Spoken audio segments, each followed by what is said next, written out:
Hello students, welcome on the Vigyanansh. This video is regarding the conservation of plants and animals. इसमें हमने mainly क्या concentrate किया है, आपकी एक्सरसाइज को सॉल्व किया है। तो ये दो पार्ट्स में आप तक आएगी। तो चलते हैं क्वेश्चन नंबर 6 की बात करते हैं। क्वेश्चन नंबर 6 बुक खोल के साथ में पढ़ेंगे तो उसमें ये लिखा गया है कि फैक्ट्रीज या ह्यूमन की डिमांड के साथ लगातार जंगलों को काटा जा रहा है। क्या ये सही है? आपको इसके बारे में बताना है। तो मैं तो बोलूँगा आप खुद बताइए कि जंगलों को सिर्फ ह्यूमन बेनिफिट के लिए काटना सही है। तो आंसर क्या आएगा? No no, it is not at all justified to cut the trees for the demand of human population. Trees are the habitat of various animals and microorganism. Trees हमारे लिए नहीं है, बाकी एनिमल्स के लिए भी उतना ही हक है उनका। They provide us good quality air as they give out the oxygen and absorb the carbon dioxide. देखिए वो ऑक्सीजन दे रहे हैं, कार्बन डाइऑक्साइड ले रहे हैं, वो तो हमें बचा रहे हैं, हम फिर उनको काटी जा रहे हैं। They prevent soil erosion and other natural disasters like flood. Plants तो फ्लड को भी कंट्रोल करते हैं। प्लांट्स हमारे आसपास सॉइल इरोजन को बचा रहे हैं, अर्थ को डेजर्ट होने से बचा रहे हैं। They keep the soil fertile and protect the earth from global warming, green house effect that is caused by the humans. तो इन सब से हमें बचा रहे हैं। The destruction of the forest will disturb the balance of nature. तो जब भी अगर फॉरेस्ट खत्म हो जाएंगे तो नेचर से बैलेंस खत्म हो जाएगा। Hence cutting the tree for personal gain should be stopped. इसलिए हमें क्या नहीं, इनको काटना नहीं है, बल्कि वनों को, फॉरेस्ट को कंजर्व करना चाहिए। खुद सोचिए, हम अपने बेनिफिट के लिए कितने जीवों का कत्ल करेंगे। इनको बचाइए, आगे बढ़िए। चलते हैं क्वेश्चन नंबर की तरफ। क्वेश्चन नंबर 7 है हमारे पास कि आप एक सोसाइटी के अंदर रहते हैं, उस सोसाइटी को चाहते हैं कि एनवायरनमेंट साफ रहे, तो आप क्या कदम उठाएंगे? देखिए इसमें मुझे नहीं बोला उन्होंने, आपको बोला है कि आप क्या कदम उठाएंगे। तो ये आपके ऊपर डिपेंड है। कुछ मैं क्या कदम उठाऊंगा, मैं लिख चुका हूँ। I will take care of the plants and trees which are already growing in the surrounding. जो सोसाइटी के आसपास पहले ही पौधे हैं उनका मैं ध्यान रखूंगा। दूसरा, arrange more and more plantation drives. मैं पौधारोपण अभियान ज़्यादा से ज़्यादा चलाऊंगा, लोगों को अपने के साथ ज़्यादा जोड़ूंगा। Create awareness to people of society by explaining the importance of green. जो लोग हैं रोज़ उनको किसी तरीके से इकट्ठा करके प्लांट्स का बेनिफिट बताइए, ताकि कभी ना कभी उनके मन में ये विचार उठे कि नहीं, हमें नेचर को बचाना है। And last is the organize the campaigns with slogan like each one teach one, each one plant one. तो सबसे पहला तो हमें कैंपेन चलाना है कि कम से कम एक व्यक्ति को जागरूक करें। किसके? Each one teach one, each one plant one. कि एक व्यक्ति एक आदमी को जागरूक करे कि इंपॉर्टेंस ऑफ नेचर के बारे में। फिर ईच वन प्लांट वन, कि उसके बाद हर आदमी कम से कम एक एक पौधा लगाता चला जाए। इस तरह से आपके मन में कोई विचार है तो आप ऐड ऑन कर सकते हैं क्वेश्चन नंबर 7 की तरफ। Then question number 8 is there, explain how deforestation lead to reduce rainfall. किसी जगह पे अगर जंगल कट जाते हैं तो बारिश कैसे कम होती है, ये है मेन क्वेश्चन। देखिए फिर वही बात पीछे भी समझाई है कि जब वाटर वेपर किसी जगह से उड़ते हैं, जब हाइट पे जाते हैं, तो वहाँ अगर प्लांट्स हों तो ठंड के कारण, इन्वायरमेंट के कारण, ठंड में होने के कारण वो जो वाटर वेपर्स हैं कंडेंस होकर बादल बन जाते हैं, और बादल बन के फिर से नीचे बरस जाते हैं। समझा की बात? अब अगर वहाँ प्लांटेशन कम होगी तो उस एरिया में क्लाउड फॉर्मेशन कम हो जाएगी। क्लाउड फॉर्मेशन कम होगी तो रेनफॉल कम हो गया, तो वहाँ ड्रॉट आ गई। बस इतनी सी बात है, इसी को कंसेप्ट में लिखेंगे।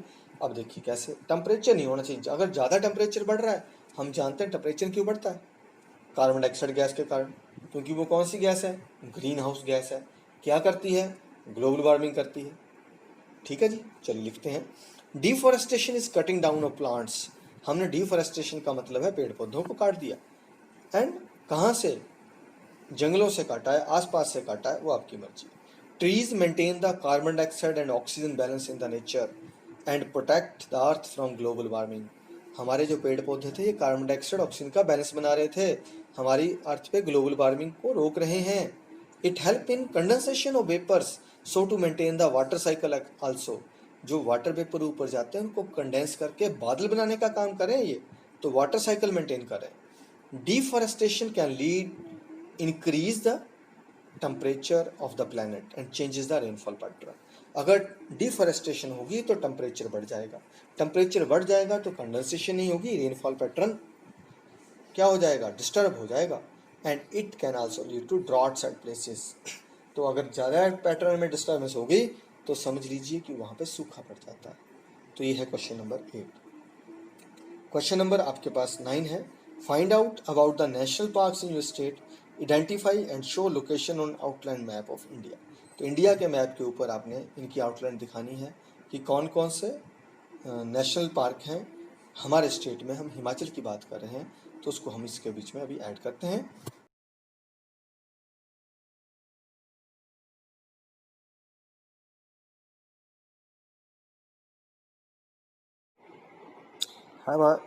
Look over the map, these are the national park in Himachal. अगर हम बात करेंगे, देखिए जो मनाली के साथ शुरू करते हैं, तो मनाली से अगर हम चलें तो कहाँ पहुँच जाएंगे हम यहाँ से, this is the Indrakila national park. Indrakila national park आपको दिखाई दे रहा है, दिस इज़, ठीक है, इंद्रासन के पास है। जब हम यहाँ से थोड़ा नीचे चलते हैं, मनाली से वापसी निचली तरफ को शिफ्ट कीजिए आप, तो पिन पार्वती प्रोजेक्ट के पास उसी रास्ते से नगर से आते हुए आपको ग्रेट हिमालयन नेशनल पार्क मिलेगा। ठीक है जी, कुल्लू से बंजारा की रास्ते में आते हुए, तो ये ग्रेट नेशनल पार्क है।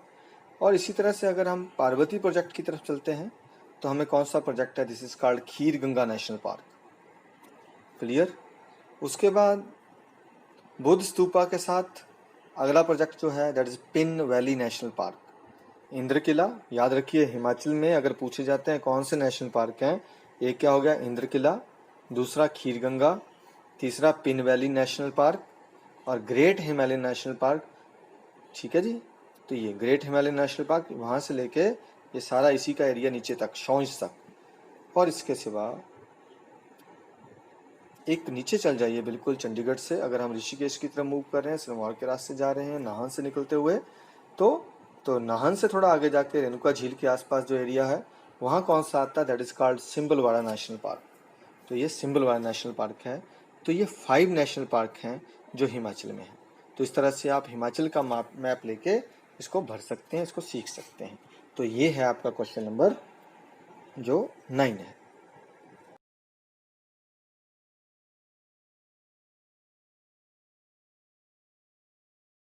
तो क्वेश्चन नंबर 10 आपके पास है, why paper should be saved, prepare a list of ways by which paper can be saved. तो फिर वही पेपर क्यों बचाना चाहिए, अभी हमने पढ़ा है कि we all know that it takes 17 full grown trees to make a 1 ton of paper. 1 ton paper को तैयार करने के लिए 17 पेड़ चाहिए। इफ़ हम जानते हैं जब पेड़ क्या कर रहे हैं, बैलेंसिंग नेचर कर रहे हैं, ग्लोबल वार्मिंग से बचा रहे हैं, सॉइल इरोजन से बचा रहे हैं।